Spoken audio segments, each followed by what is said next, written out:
Мои пациенти и мои последователи, днес ще ви представям един мой много вече близък пациент, който беше доста зле. Много зле. Много зле Махмед. Той на колко не може на 64. Дойде на количка Махмед първият път, когато на количка, на количка време в Панилюрище. Беше много отчаян, той беше в очите. Но сега вече съм супер. Сега вече не е проблем. Има 2 седмици, днес да малко махам конците. Имаше много тежки изменения в двете тазобедрени стави, не можеше да ходи. Той ще ви разказва колко силни болки и какви невыносими болки. Айде, кажи им на тях, Мохмед, какво преживя? Ами много трудно. Намерихте по интернет, просто видях и викам не. Той човек е моето спасение. Да.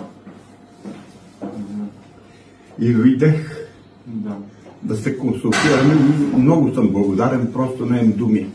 Защото аз никога не съм очаквал, че мога да се изправя и да тръгна. Сега вече всичко върви на ахир. Направихме първо едната става, сега ще очаквам другата да отмине тая. Живи и здрави и тая другата ще направим и десната. И се чувствам добре. С лявата се чувствам перфектно. Сега можеш вече да ставаш да покажеш? Ставам и се служвам. Без вече количката. Да. Хайде да ставаме. С патериците, крепна колечка и пътувам. Спокойно.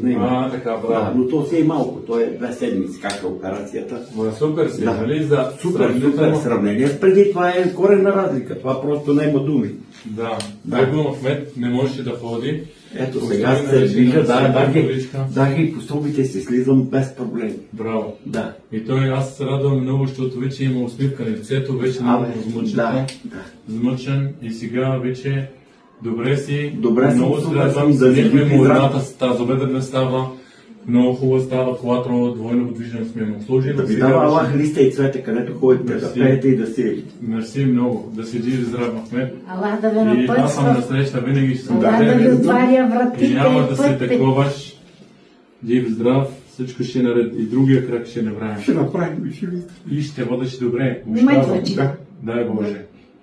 Няма проблем, няма да плачеш. Всичко ще наред. Жив, здрав.